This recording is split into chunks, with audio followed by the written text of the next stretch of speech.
This is what should be done by one who is skilled in goodness and who knows the path of peace.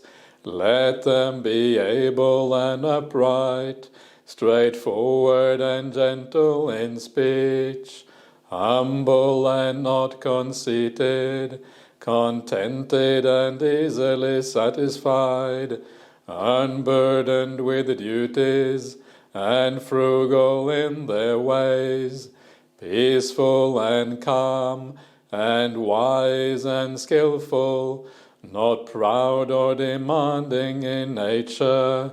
Let them not do the slightest thing that the wise would later reprove, wishing in gladness and in safety. May all beings be at ease. Whatever living beings there may be, whether they are weak or strong, omitting none, the great or the mighty, medium, short or small, the seen and the unseen, those living near and far away, those born and to be born, may all beings be at ease.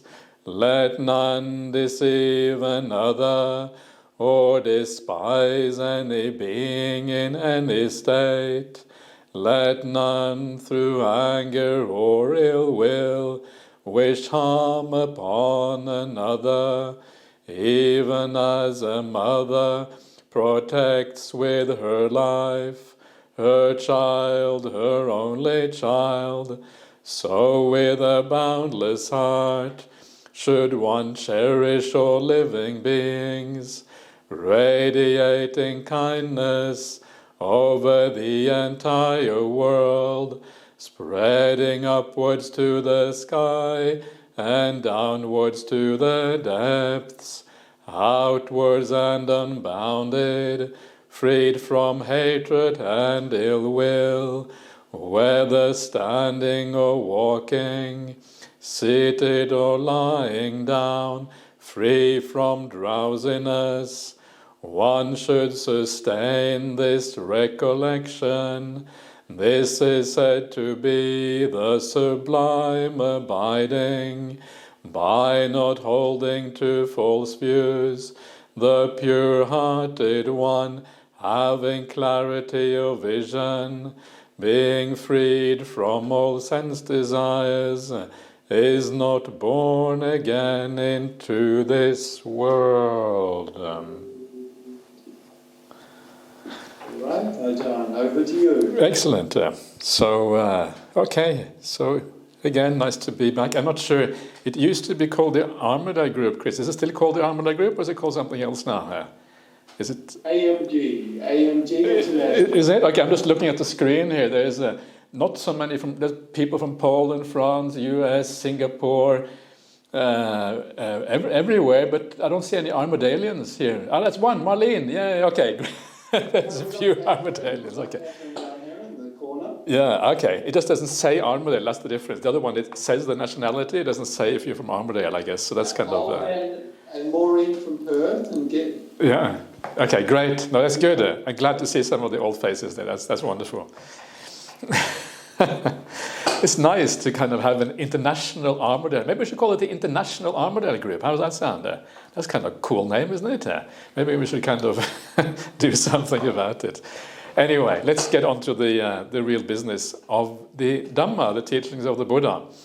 And as usual, I'm going to start off by talking a little bit about meditation practice. Then we're going to do some meditation together, and then we'll have a bit of a talk and a Q&A and those kind of things afterwards. That's kind of the plan. And whether you like it or not, that's what's going to happen tonight. So we'll see how things go. It's the usual way we do things anyway. Now, when it comes to meditation practice, one of the kind of interesting things about meditation is to kind of understand some of the foundational principles that makes meditation work. Yeah. And there's two things in particular that is very powerful for meditation practice, or two ways of kind of looking at it, which is in concord with the way the suttas discuss meditation. And that is, there are two psychological aspects that we're trying to develop. One of those aspects is the idea of just letting go, of letting be, of allowing the peace to kind of establish itself without trying too hard, without really doing anything. And the more you let go, the more the peace actually arrives by itself. And this is what you see when you read the suttas. The word of the Buddha, the way that meditation is explained everywhere, it is about going through this process of calming down, gradually calming down. And it happens as a matter of nature. It's a natural thing. If you take out the will, if you just chillax, if you allow things to be, meditation sort of happens by itself. So this is the first part, the ability to let go, the ability to allow the process to happen so you can kind of find peace in your meditation practice. The other aspect that is really important in meditation is to find a sense of well-being, where you feel good about yourself. And this can be done in many ways, but ideally you want to give rise to a kind of gladness, even joy if you can, in your meditation practice. And this is done by using our perceptions, by using the recollection, using memories of what we have done in the past, by counting your blessings in your life, having a sense of gratitude, all of these kind of things I kind of used to do this. So I'm going to talk a little bit more about these two aspects, particular ways of giving rise to these things. And these are the things I talk about all the time, so there's not going to be anything new really, but nice to maybe recap on the kind of old ways of doing these kind of things. So to be able to let go, to be able to actually really not try too hard in your meditation, but just to sit back and really relax, to be able to do that, it is very useful to give rise to certain perceptions, certain ways of thinking about yourself, certain ways of thinking about what you are actually doing. And one of the ways that I like to think about my meditation, first of all, is to get rid of the word meditation. The moment you think the word meditation, you think there are certain things that I have to do. If you meditate, what do you have to do? You have to watch the breath, right? That's kind of what you think when you think you have to meditate. I have to watch the breath. I have to be peaceful. Okay, be peaceful. And as soon as you have an idea of what you have to do, what you have to be, where you have to go or whatever, the will and the intention starts to interfere in the meditation. It starts to do things, to give you, to get you to that end result, or to do those things that you think have to be done as part of meditation practice. So often, instead of thinking about this as meditation, think it is about just relaxation. Think of it as time to be at ease, time to enjoy yourself, just with yourself. The rest of the world gone. This is me time. This is just for looking after myself. Actually, I'll show you that actually is more than that anyway. But it's a good way of thinking about it. Just being at ease, enjoying yourself, having a good time. It's not about getting anywhere or doing anything in particular. All you have to do is relax. But of course, even if I say the word relax, you are going to try to relax. Again, everything that we do as human beings is sort of geared towards putting in effort towards something. So if I say, relax, you will try to relax. And again, that trying will actually get in the way of real relaxation. So one perception to use, which I often use in my own meditation, is the idea that I'm just sitting in a really comfortable chair, just relaxing here. The idea that I've been working hard all day, doing maybe some intellectual work or doing physical work or whatever it is. My mind is tired. And when my mind is tired and I want to sit down or even lie down, what do you do when you feel tired after a long day? Well, when you sit down after a long day of tiredness, what you do is you do nothing, right? You just sit back, you lean back, you allow the world to kind of flow, you allow your thinking to flow, you allow your senses to operate in whatever way they want to do. You don't force yourself to be peaceful, you don't force yourself to be relaxed, you just enjoy, you just relax, you just have a good time, right? When you sit back and then you wait. And when you wait, sitting in your favorite armchair, just relaxing, one of the amazing things that happens as a result of that is that the energy starts to come back in the mind again. Yeah, and then when the energy comes back in the mind after relaxing for 10 minutes or whatever, then you get up and you do something else. So we should learn from this idea in our meditation practice. Yeah, it is as if you have been working really hard all day, and now all you're going to do is relax. All you're going to do is allow the world to flow, not control the world, but allow the world to flow by itself. And the more you can do that, the more you can just sit back in this way, the more you start to, actually the energy starts to return to the mind again, because you're not doing anything. All this doing business starts to kind of be let go of. So this is one way of thinking about meditation, which I find very, very useful, because it actually gives an idea how to let go. Because this is really a state of ordinary letting go when we are relaxing in our favorite chair or whatever. Now, the danger with this is that, as you do this over a long period of time, you may become tired, you may fall asleep, and you are very welcome to fall asleep if you want to. No one is going to judge you for that. In fact, I'm always very happy when people fall asleep. I know they're really enjoying themselves, at least in a certain way, right? But ideally, we want to avoid falling asleep, at least every time. You don't want to fall asleep every time you meditate. That's kind of a bit of a downer if that happens every single time. After a while, you kind of wonder what you're doing. So you want to avoid that. You also want to avoid, after the mind starts to relax for a while, the mind gets the energy back. It is very easy to start thinking again. Yeah, because the energy is there. You feel that the mind has a certain power. And then, of course, all the problems in your life, all the things that you have to resolve, they come back to you. And then you start thinking about those things. So we need something more than just relaxing. And this is where the idea of enjoying the meditation comes in. And so another way of thinking about meditation that I often use is the idea of watching a sunset. Yeah, if you're watching a sunset, you are sitting back. You're not really trying very hard. You don't kind of sit there kind of forcing yourself to watch the sunset. That kind of defeats the purpose. Yeah, you're just relaxing. You're just enjoying the spectacle. Here in Perth, we get some really magnificent sunsets. I live on top of the hill. I kind of overlook the Indian Ocean, and I get the sunsets every single day, 365 days of the year, yeah, except if it is raining or whatever. So I have this incredible spectacle sometimes. But we all know what the beautiful sunset is like. And so you are at ease because you are just there, but you're also enjoying it.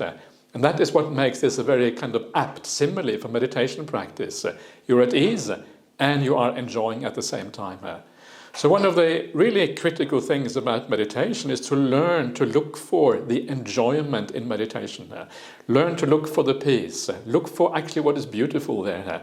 And the more you see the beautiful aspects of it, the more the mind will incline toward these things. But to be able to see the beauty or to see the positive, it is often very useful to add certain perceptions. And one of the perceptions I would really recommend you to add, which can be very useful in meditation, is the idea of generosity. Yeah, it's the idea of being generous, because generosity is a very pure kind of feeling. And I will give you an idea how pure it actually can be. Now, one way of being generous in your meditation is to remember that even though meditation in some ways is me time, it is also an act of generosity for the world around you. Because when you are more peaceful, when you feel kinder inside, when you feel that you have more time for the world around you, you're going to be much more beneficial for the world around you. So when you sit down and you start to become peaceful, dedicate your meditation for all beings. Dedicate them to the people who are important to you in your life. Dedicate it to anyone, to the Buddhist community. Dedicate it to everyone in the International Armadale Group, right? And when you do that, it becomes so much more powerful, because instead of being focused on yourself, this is me, it becomes something that you share with the whole world. And that is the kind of attitude you want to have on the entire spiritual path, including in meditation practice. In fact, the Buddha, he goes so far as to say that only if you have a truly generous heart is it possible to get into deep meditation. If you have some sense of self-centeredness, some sense of, this is about me or whatever, meditation is never really going to be very profound. It is when you open your heart to the world, that is where meditation really starts and when meditation becomes really profound. And to see this, one of the things that is actually quite interesting, which I like to point out to people, is that when you read the suttas and you see the words that are used for the enlightenment experience at the very end of the Buddhist path, the giving up of craving, one of the words that is used there is chaga. Chaga means to let go, or to give up. Chaga is also a word for generosity, right? So the awakening experience itself has much in common with the idea of generosity. And of course the reason for that is because you are giving up of yourself. When you're giving out from yourself, actually that is exactly what also happens in the awakening experience. You're giving up the sense of self, and we're doing that in a small way when we're doing acts of generosity. So make this time in meditation, make it part of your practice of generosity. And when you do that, you will actually find that this actually becomes a much more effective and beautiful way of thinking about things. Share the meditation with the world around you. All right, so that is all in terms of introduction. So let us do some meditation together here. So, all right.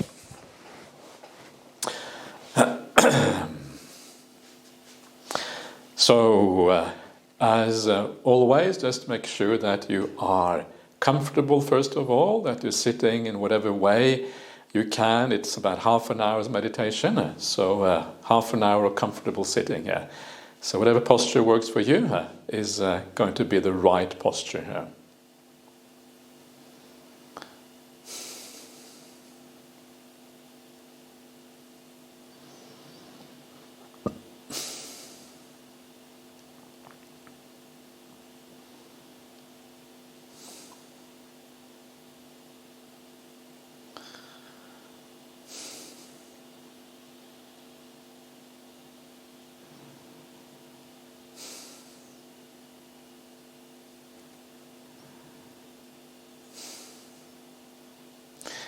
And then make sure you take a lot of time at the beginning just to relax and just to let go a little bit.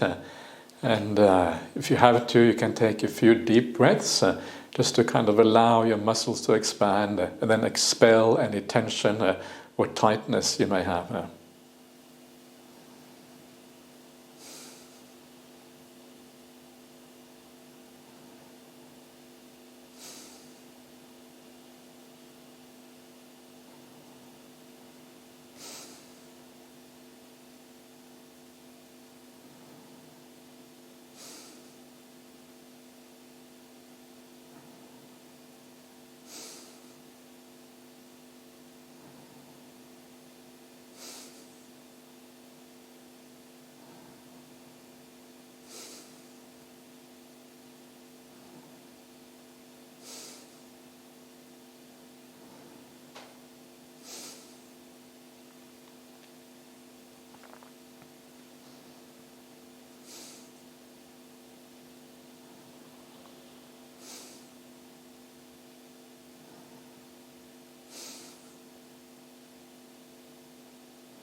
And always make sure you take a lot of time at the beginning to make sure that you relax completely. And often it is sufficient just to imagine yourself breathing in, whether it is just the chest or any muscle you may have in the body. So if a muscle is a bit tight or painful or unpleasant, imagine yourself breathing in through that muscle. It expands nicely, and as you exhale, everything relaxes beautifully.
And just try to remember the idea of just being sitting in a chair, just relaxing, just enjoying, allowing the mind to flow, not interfering in anything, but just resting after a long day of hard work. You're not doing anything, you're just allowing the world to flow by so as to regenerate the mind.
And if you find that your mind is getting a bit tired, or if you find the mind is too restless, then try to give rise to some kind of positive perception.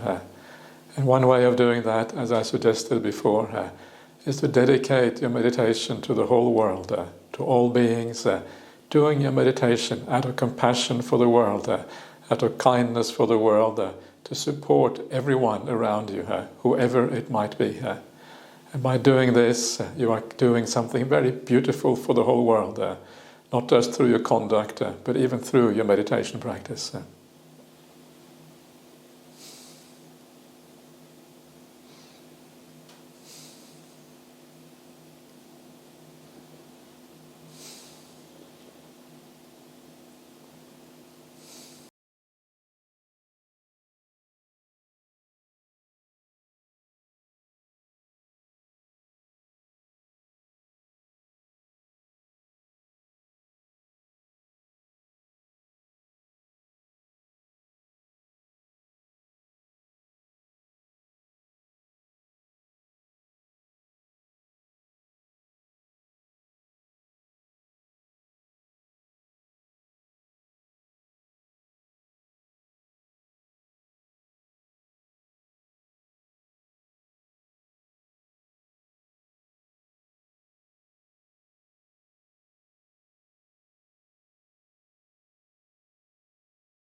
Okay, so now try to just briefly review your meditation.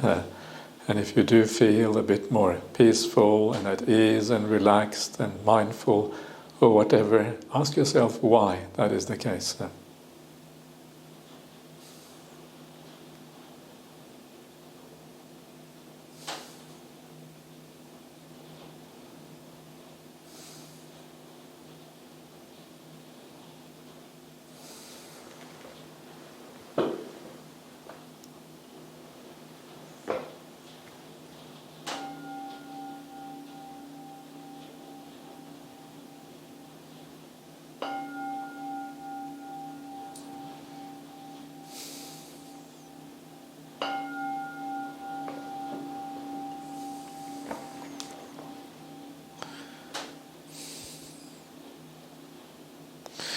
Okay, everyone, so there you are. That's the meditation for tonight.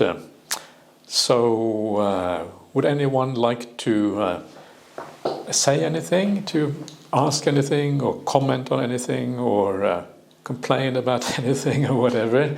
You're very welcome to speak now if you wish. So fire away, as they say. Well, Catherine would like to unmute. Catherine, Yeah. would you like to go ahead and unmute and ask the question? Great. Hello, Ajahn. I was interested in the combining of the letting go and the generosity, and it occurred to me that there's also renunciation in there as well, and then there was a renunciation and generosity link came together, I'd never thought of. Renunciation can have some more difficult overtones at times for us living in the West, I think.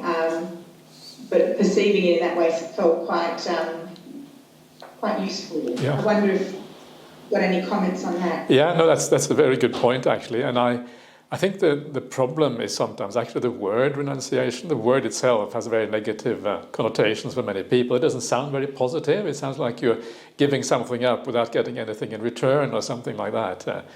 But you're right, and generosity is an act of renunciation. But of course, it gives tremendous benefits, both to the person who is generous, but also to the people who receive, who are on the benefit end of that generosity.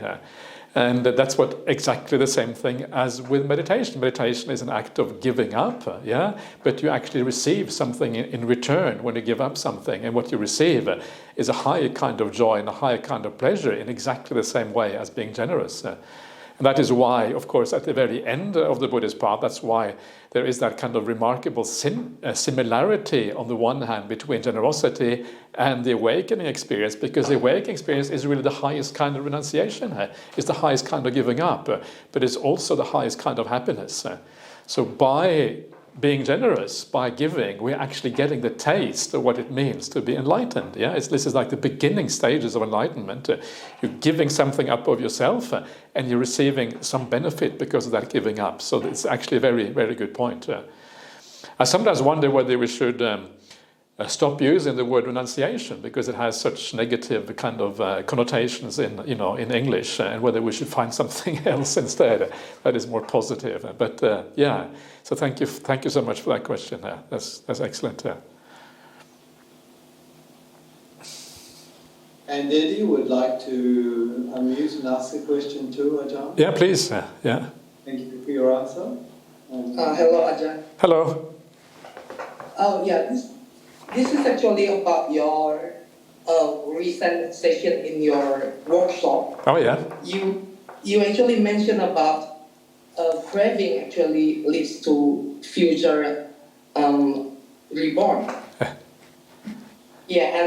And we as a lay Buddhists actually have difficulties because we have to admit that we have a lot of cravings, so just making it quite hard to meditate sometimes. And my question is about how should we feel this in a Buddhist view? Is it possible that as a lay Buddhist you will be enlightened because you're not ready to give it up everything to go to full monastery? So how should we think about this? Because as someone who still have craving, I feel like this is kind of scary. I will be reborn again and do this all again. And to go for monastic, it is still quite difficult at this time. And how should we feel about this? How do we make sure that maybe if we are to be reborn again, we will still be in this Buddhist path, to make this Buddhist teaching again? Can we give a little bit? Yeah. So what I would recommend is not to focus too much on the end of the path, the highest aspect of the path, because if you focus on the end, it seems like an insurmountable thing to do because it's so far away. As you say, you have all these cravings, you have all these attachments. How are you ever going to get there? It sounds impossible. So instead of thinking like that, think instead of how can you make a little bit of progress? How can you get a bit better than what you are now? And that is really the critical thing here. And if you always make progress, if you're always moving in the right direction, eventually you get there, because the famous saying I think it's a Chinese saying, is that a journey of 1,000 miles starts with one step, and so you take that one step, and if that one step makes you feel better, makes you feel more relaxed because you are more generous, because you are more kind, because you are more at ease, or whatever it is, then you are heading in the right direction. So just make sure you're always going in the right direction. Make sure that you're always improving. If you have a span of 6 months and you look back 6 months and you think, actually, I'm a better person now. I'm more kind. I have more patience with the people around me. I am a bit more peaceful in my meditation practice. You're making progress. And if you keep on making that kind of progress, then eventually you will get there. If you don't make that kind of progress, then that is why you have a problem. And that is why you have to ask some very serious questions. Why am I not making progress? And that's when you have to be brutally honest with yourself and ask yourself, am I failing somewhere on the path? Am I not being kind enough? Am I getting too angry or whatever it is? And then you can kind of restart the process again. Okay, thank you, Ajahn. You're very welcome. And thank you, Eddie. Gloria has her hand up as well. Gloria, would you like to unmute? Yeah, hello. My question is that recently I realized that I have an addiction. Like, I didn't realize that I had that before, but recently I started to realize that that is an addiction. And then I try to, because I see that it is unwholesome, and then I try to deal with my addiction and try to use wisdom, but I fail. Like, I can stop for a few weeks, but I always going back to it, or I will use other addiction as a compensation. It's not really that serious now, but I can see that I'm going down the road. So my question is that, how to deal with it with less effort, because I realize that I failed. Because I used too much. So the reason you fail is because you're trying in the wrong way. You're trying to use force, trying to use willpower, and of course that will never really work. And so you have to understand why you are addicted. And the usual reason why people are addicted to things is because of suffering. You're suffering, and so you need some kind of outlet from that suffering. So you need to ask yourself how you can have less suffering in life. You have to ask yourself, what are the real problems in your life, the deeper seated issues? And very often you can actually overcome the suffering simply by practicing the Noble Eightfold Path. You will find that if you increase your ability to be kind, increase your ability to be generous, if you overcome some of your angers and all of these kind of things, actually your mentality changes. And that mentality that you get is a more happy mentality. Your mind just feels better. And when your mind feels better, the addiction just disappears, because the addiction isn't really important anymore.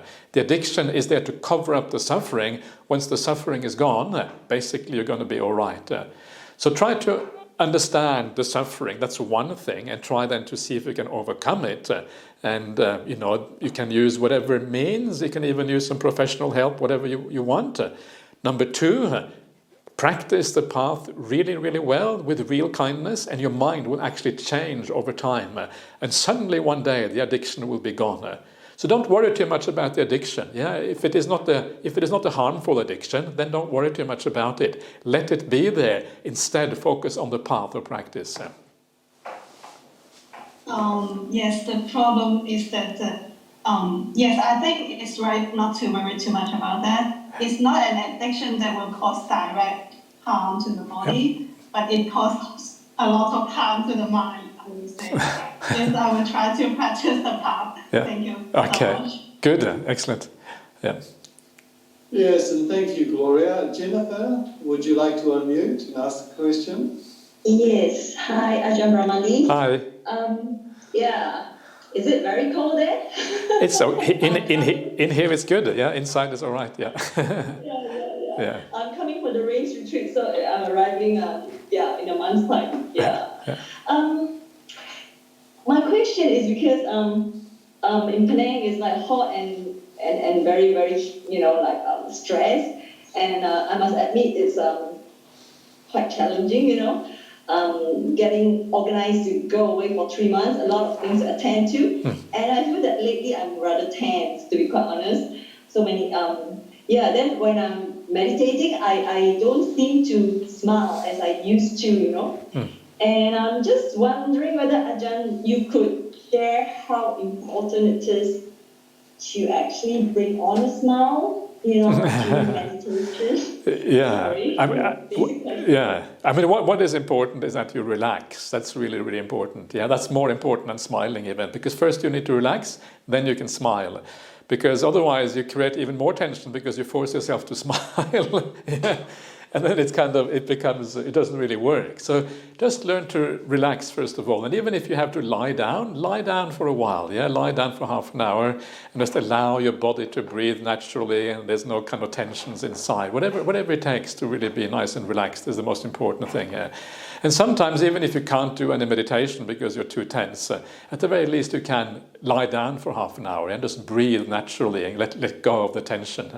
That often is the most important thing. And then when you start to feel relaxed, well, then you can, maybe then the smile will come back by itself, yeah, because you are at ease again and you're enjoying yourself. So get things in the right sequence, and I think then you'll be fine.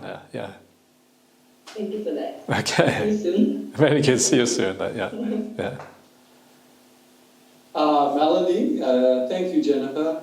Yeah. Melody, would you like to unmute? Yes, hello Ajahn. Hello. My daughter's best friend's mother recently died. She was in her 50s of cancer. Yeah. Not Buddhist and not Catholic. And when we are Buddhist, we think about rebirth, so maybe we're not as sad as we could be if not.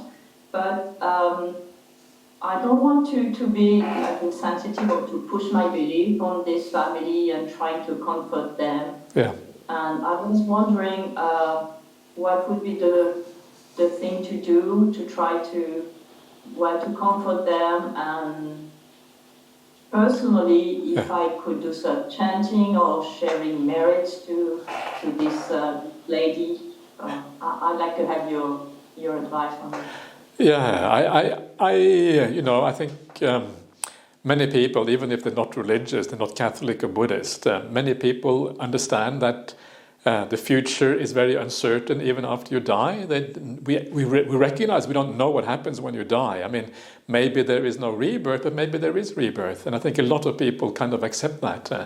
And so one of the things that I always like to say to people is that if this person was a good person, you can always say that regardless of what happens after they die. They have a bright future, they have a good future. Good people always have a good future, regardless of what happens. So if they have some kind of doubt about whether there's rebirth or not, at least if there is a rebirth or there is something afterwards, they will be in a good state. And we kind of know that intuitively. I don't know about you, but when I feel really happy and really good about myself, I don't have any fear anymore. The fear of dying kind of disappears because there's this intuition that good things happen to good people. And of course, that is very, very much what the Buddhist kind of path is about. This is the idea of karma and having a good mind or whatever. So that's kind of what I would say to them. I mean, if someone dies and then there is nothing afterwards, well, then everything is okay anyway, right? You can rest in peace in a kind of very true sense of the word. But otherwise, if there is rebirth, then I think that is the right way of thinking about it. Of course, you can do a bit of chanting if you want to, but just be sensitive to what they think. And if they are open for that, of course we can do some chanting for them, and kind of if that is helpful in a certain way, for sure. So I was thinking of chanting just by myself and okay. with them, Yeah. because it could be a bit awkward. You can chant for yourself, and you can kind of dedicate it to the person, and that's wonderful. You can do that without telling them, so that's fine. Yeah. Thank you very much. Yeah, you're very welcome. Yeah. Okay. All right. So thank you for Ajahn, Yeah. yes, thank you very much for that. Ajahn, could I share an experience I had with you a year or so ago in Laos? Absolutely. Yeah. Again, it's on death. My partner's previous partner died, and we wanted to say farewell to him, so we had a monk come to the house, and we poured water on the ground, and blessings were said, and we said farewell. And as we said farewell, I was reminded of a story where bees lived under the roof of our house, and one day we were having lunch with Jean-Marie, and a bee came down and stung Jean-Marie on the forehead, which is kind of upsetting for Jean-Marie. Well, I remembered the story, and then the next morning I woke up and I went, I could hear a noise happening in the background, and I thought, well, what is going on? And I walked into the room, the next room, and outside the window it was almost black with a swarm of bees. And in tonight's meditation, the generosity took me into connection, and took me into the beauty of connection with everybody here, and everybody that I've connected with today, over 100 students at school, and everybody here. And again, the connection of all things and all people. Yeah, no, exactly. And I think this is something we often underestimate, this connection that we have with all beings, whether they are bees or humans or whatever. We underestimate this because we don't understand the power of the mind, and I think the world, especially the Western world, has this very unfortunate, very materialistic outlook where everything is basically physical things. Whereas I think the reality from a Buddhist point of view is that the world is much more mental, and when the world is more mental, there's a lot of underlying connections, behind the surface of things. And so when we do these things, like we do a meditation experience, or we do whatever, actually we are connecting to people very often on a very deep kind of level. And so I think that is, it is a very useful perception, because it adds to compassion, it adds to loving kindness, and it adds to, when you connect with other people, it's also easier to have these kind of positive feelings at the same time. So yes, thank you for that. That's a very good point. Thank you, Ajahn. Would somebody else like to unmute or put a message on the chats that you'd like to read?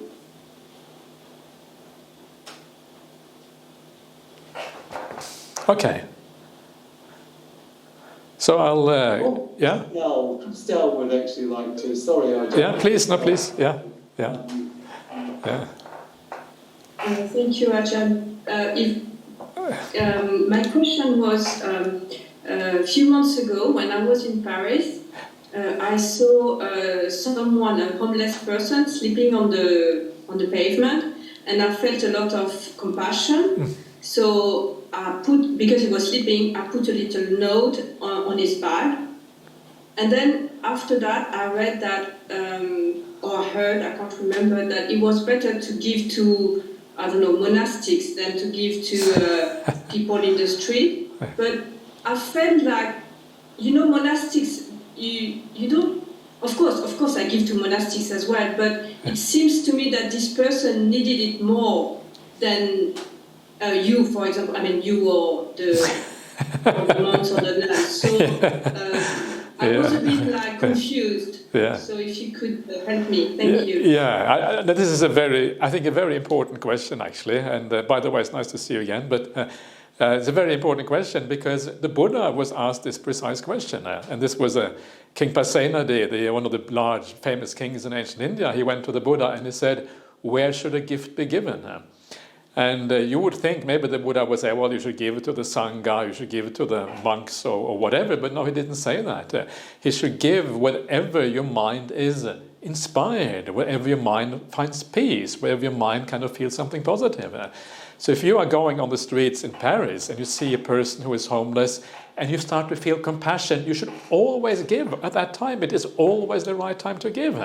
And the reason is because you are learning the power of generosity and you experience some of those beautiful feelings that comes from being generous and being compassionate to someone else.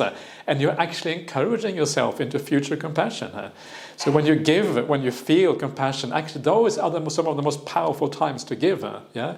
So always, what you're doing is exactly the right thing. So whenever you feel that, of course, if you are on a Buddhist retreat or in a Buddhist monastery and you feel an urge to give, of course, then you can give then as well. It's not like one or the other. It's usually both, right? And that's kind of the point. And so it's very important to get out of this mindset that you should always give to Buddhist causes.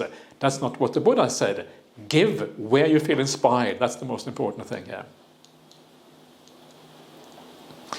Thank you. Yeah, and also, Christelle, just to your husband very kindly offered a laptop for me. I haven't actually replied to him yet. Please let him know I have the laptop now and I'm using it. It's very, very, very generous for him to offer me a laptop. So just to so that's wonderful. Yeah. Thank you. Great.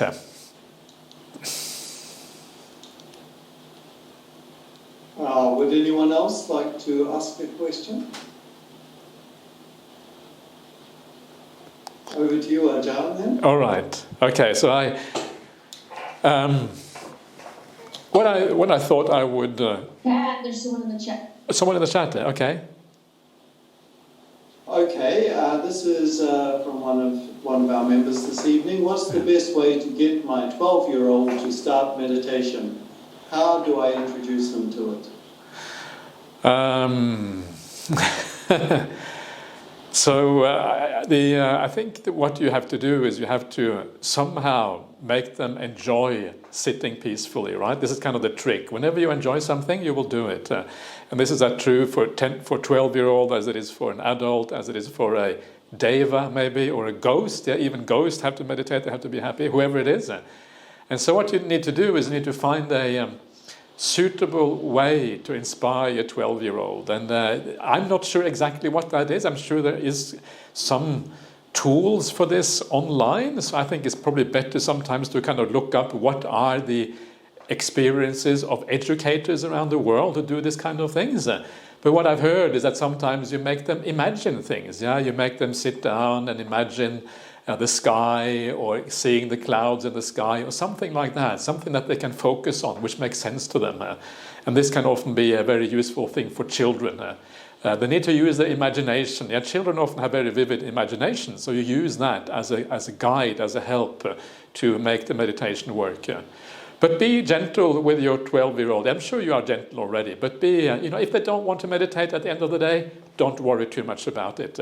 They will eventually, when they get old enough, if they have a spiritual inclination, the meditation will come to them, the idea of kindness and generosity, all of those things will come back once they are mature. So I wouldn't worry too much about children. What I would really worry about is adults, because they are the ones who should have the maturity to understand that spirituality is actually a very, very important part of life.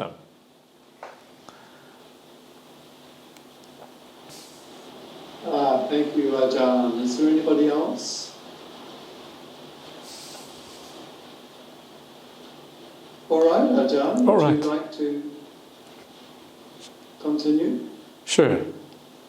So, so what I was thinking of talking a little bit about is the meaning of what is one of the big Buddhist holidays coming up. This is known as Asalha Puja, and it's coming up in about 2 weeks, and it is the entry to the rains retreat for the monastics.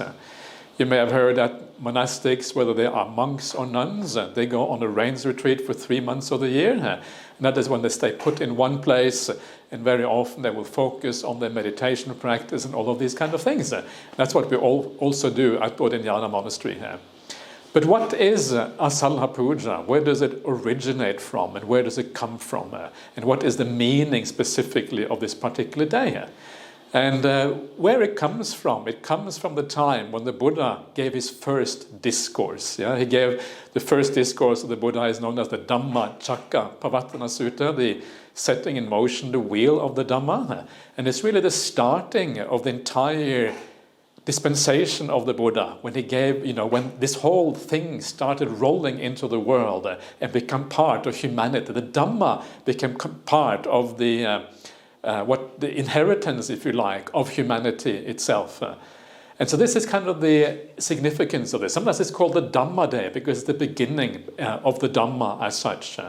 And because the Dhammacakkappavattana Sutta, because this discourse is the first one of the Buddha, it is particularly significant. Yeah, it lays down some very interesting ground, basic ideas for how we should contemplate and how we should think about our life and how we should think about existence. But really, it all starts really a couple of months before, because 2 months before the Asalha Puja is Vesak, Vesaka Puja. Vesaka Puja is another of these very famous Buddhist holidays.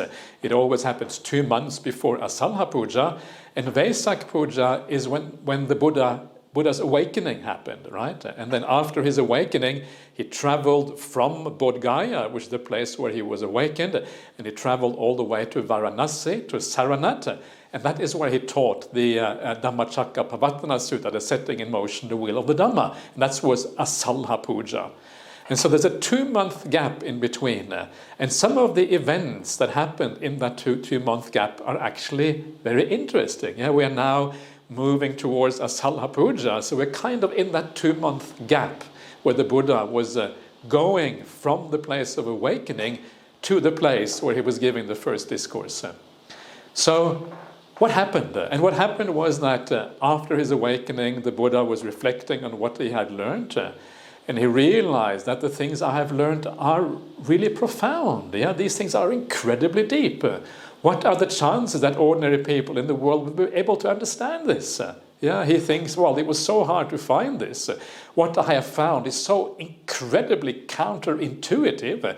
It goes against all the natural inclinations of human beings, which are always about desire, as Eddie put it before, always about attachment, always about holding on to things. And this goes in exactly the opposite direction. Who on earth would possibly be interested in these teachings? When actually what they are interested in is something completely different usually. And then after thinking like this, that the story goes that then this Brahma is one of these kind of very high divinities, comes down to the Buddha and begs the Buddha, please teach these teachings because they will be a great benefit for humanity. Yeah, so please, yeah, please. And it's kind of a very powerful occasion. You can imagine Brahma is the greatest god in the Hindu tradition. That god comes down and begs the Buddha. It's kind of very significant, right? You can imagine the significance right there. It kind of turns the world order upside down. Because until that point, Hinduism was on top and everyone else was underneath. But now the Buddha is saying, actually, Buddhism is on top. And Hinduism kind of fits underneath Buddhism. Yeah? It upends the world order, if you like. And that's what's so fascinating about this. And so this Brahma says that, well, there are beings in the world who have little dust in their eyes. Dust is really a word here for delusion or for desires or for attachments and all of these kind of things. So someone who has little dust in their eyes, basically someone who is ready for awakening, ready to understand the Dhamma. Yeah? And so then the Buddha reflects, yeah, and he kind of looks at the world and he reflects and he sees, yes, there are beings in the world that have little dust in their eyes. And one of the interesting things that he says there, which I always found is fascinating, he says that, first of all, there are beings with sharp faculties and with dull faculties. There are beings who are, I think, what does it say again? Intelligent and stupid, etc., etc. But it says there are beings who see danger in rebirth. yeah, and understand the flaws in the process of rebirth. And this is actually very interesting, because right there we see again this idea, this fundamental Buddhist idea of right view.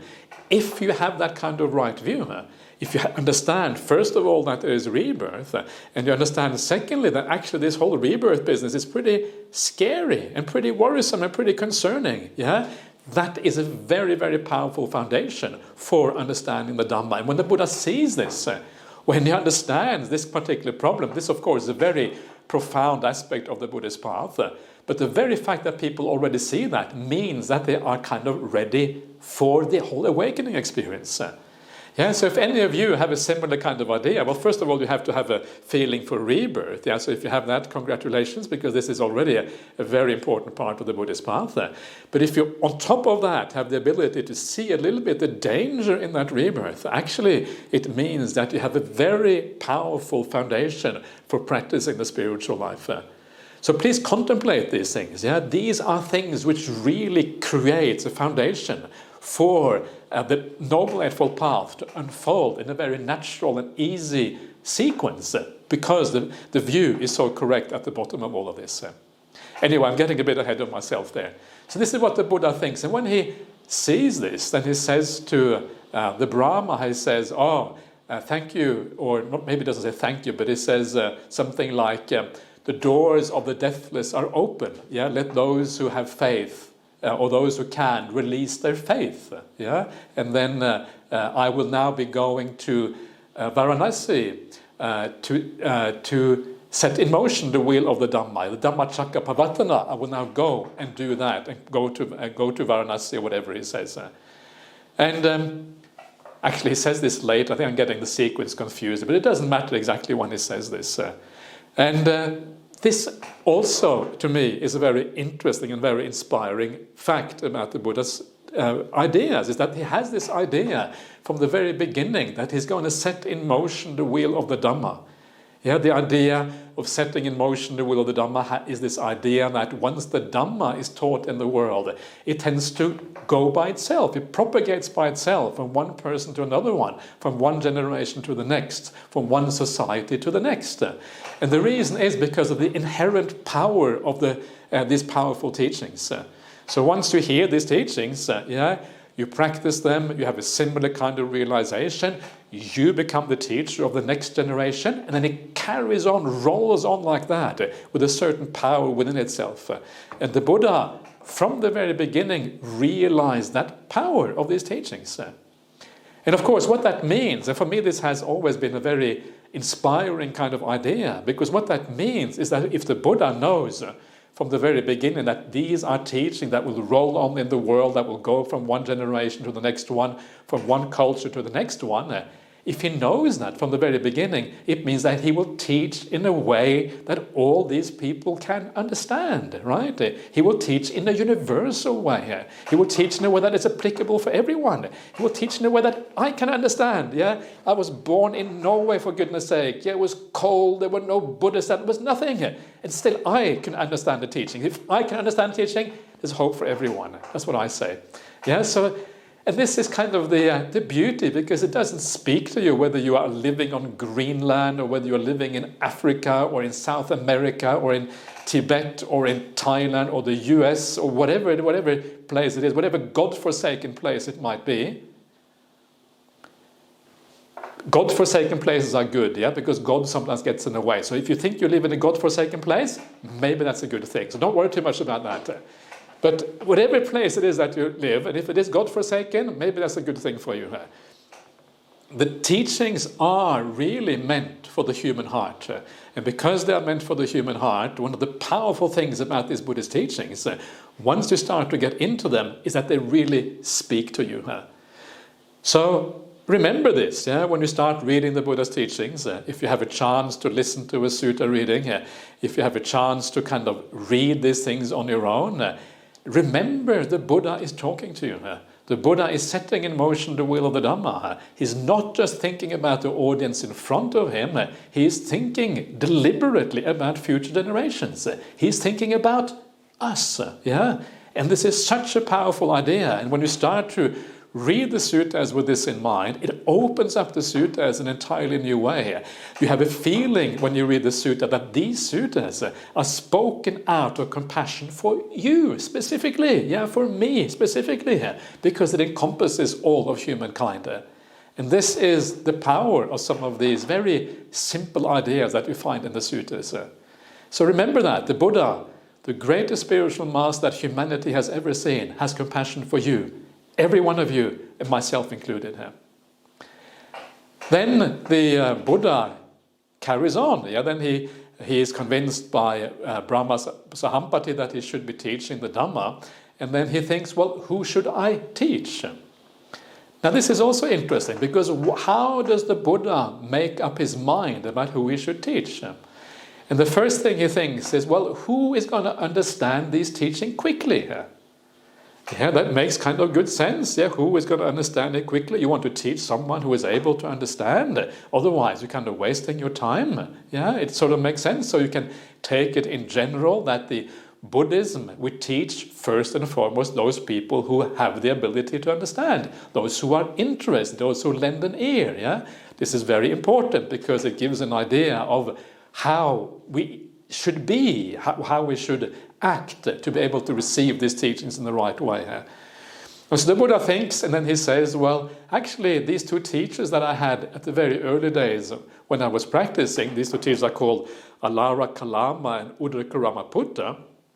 They were very advanced meditators. They will understand very quickly. I should teach them first. So first of all, you teach those who are most able to receive these things. And this, so this is how often Buddhism works. Unfortunately, they have both died, so it's too late. And the Buddha says, well, that's a great loss for them that they have died. That's a really, really great loss, because they would have understood these teachings very, very quickly. And at that point too, there was a very important and interesting point of Dhamma, and that is to see that sometimes, even if you have the right qualities as a person, because you get reborn in the wrong place, because you die at the wrong time, you're not around when the Buddha's teachings are there, you can't practice these teachings. They can't reach you. It is actually very difficult to come into contact with these teachings. It is very easy to miss out, even if you have all the right qualities. And so what that means, that now that we actually are here, the teachings are available to us, we should take extra care to practice these teachings. It's incredibly rare to have this kind of opportunity. Next time around, even if you are more developed as a person, what happens if you get reborn in a very good realm or whatever? You will miss out. You won't have a chance. And then it might be too late. So it's a very important lesson in taking the opportunity when it arises. Now is the opportunity. Now is our chance to practice this teaching. Never wait until it is too late. And then the Buddha, the next thing he says, well, if these two teachers have died, who else should I teach? Who else will understand these teachings quickly? And the next thing that the Buddha thinks, he thinks, well, I should teach the 5 disciples. He had 5 disciples earlier on who were always there available for him. And the Buddha thinks, well, these 5 disciples, they have done a lot for me. They're bahukara. Bahukara means they have done a lot. And so they have done a lot for me. And because they have done a lot for me, I will teach them first. And this is another very interesting thing of Dhamma right there, because this shows you that the Buddha, as you would expect, he has gratitude, right? These are the people who supported him, and because they supported him, the Buddha will support them in return. And sometimes the way we think about the Buddha, we think of the Buddha as someone who is very aloof, someone who is kind of above the human realm, someone who is different from us. But actually, no, the reality is that Buddha is very human in very many ways, even after his awakening, especially before his awakening, but even after his awakening, all the emotions that we have as human beings, the Buddha also had. So he's very, very human in this sense. But of course, his emotions are very elevated. They are above what you can normally expect in the human realm. So the Buddha has gratitude, but he has elevated the gratitude to something very important and very powerful, above what we normally see in the human realm. And he is driven by this gratitude. And it is a very good example for us, because the reality is that gratitude is a fairly rare emotion in the world. The Buddha says specifically in the sutras that anyone who has gratitude is called a sappurisa, they're called like a developed person. They are a special person already because they have gratitude. So if you develop gratitude, if you develop this beautiful emotion, you are already a kind of elevated person. Yeah, you're already kind of in the league with the Buddha, a little bit, not fully in league with the Buddha yet, but a little bit in that league, right? That's kind of a beautiful thing. When you think the Buddha had gratitude, if I practice these beautiful emotions, if I elevate my own mind, if I ennoble my own mind, make it more noble in this way, I'm actually moving towards the Buddha, having similar ideas to what the Buddha had during his after his awakening experience. It's a very encouraging way of thinking about life, if you think about it like that.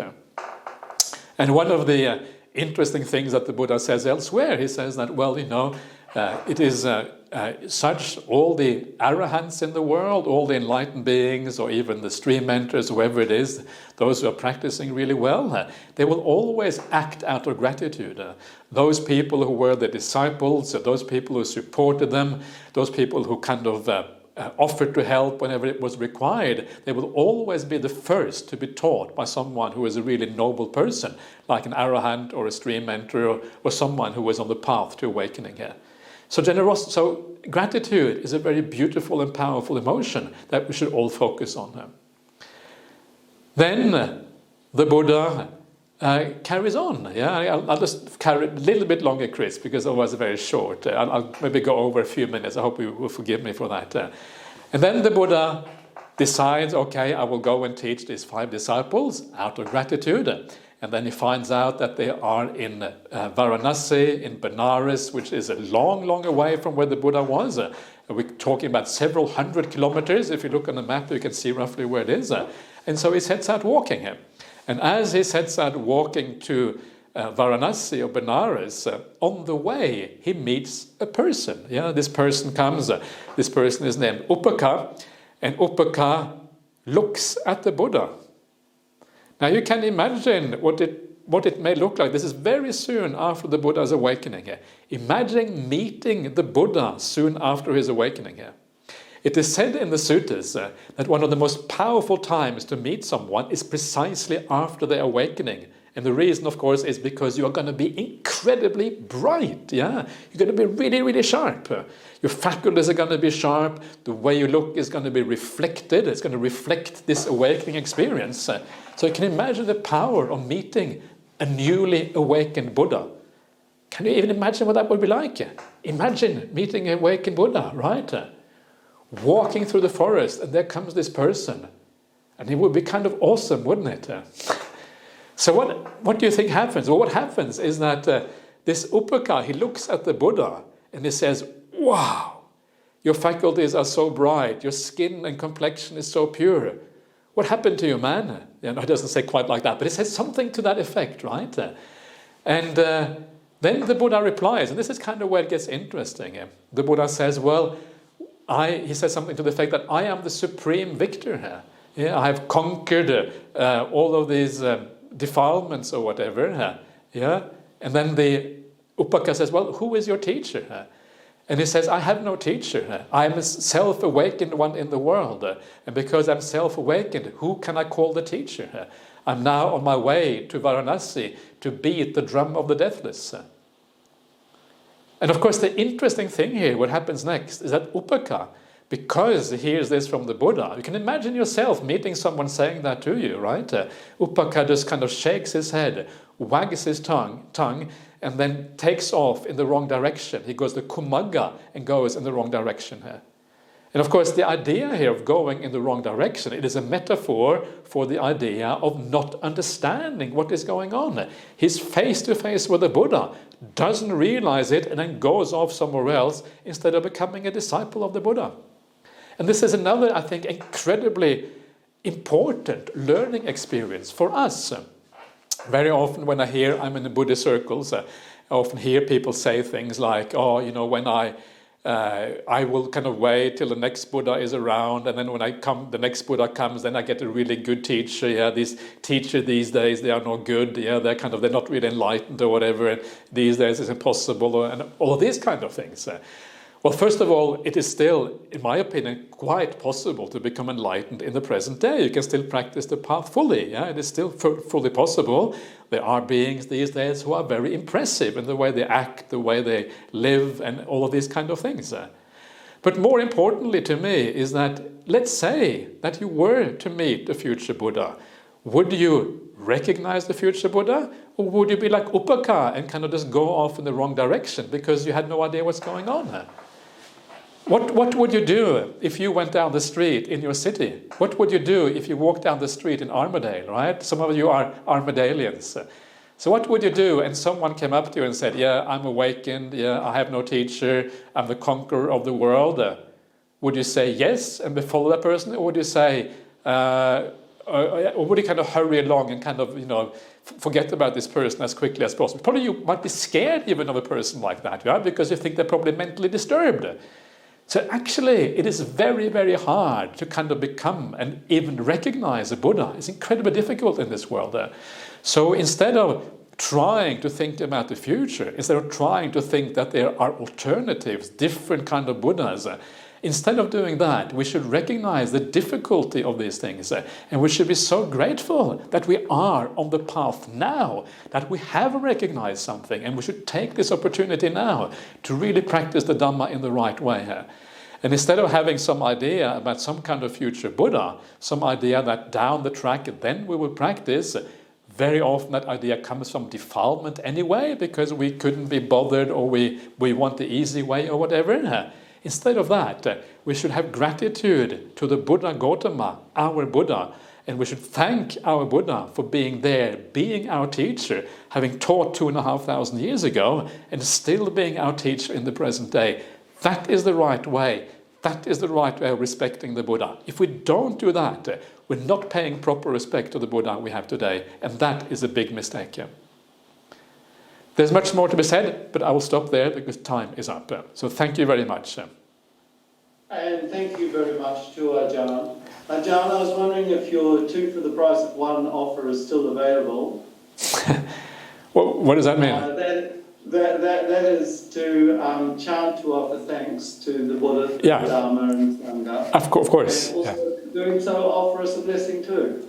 Yeah, all right, we can do that. So let's just do the blessing first, and we'll do the chanting to the Buddha afterwards. Is that all right? Does that work? Yeah? That'll be fine. Okay, we'll give a quick blessing.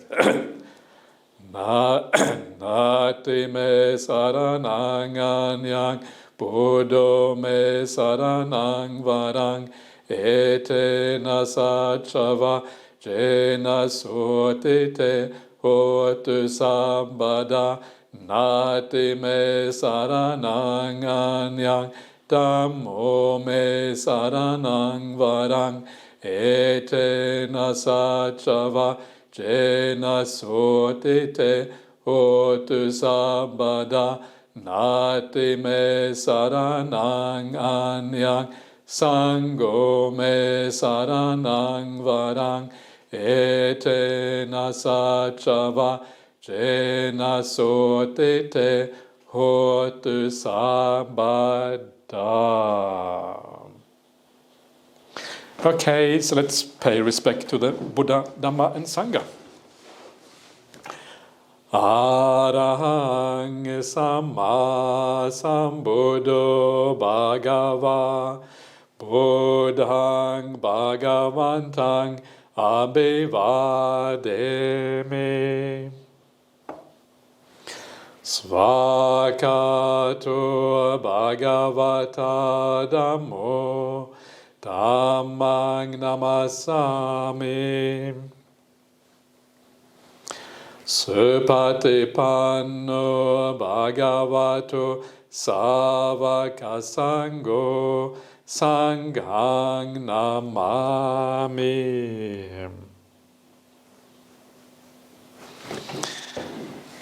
Okay, very good. Okay, bye-bye everyone.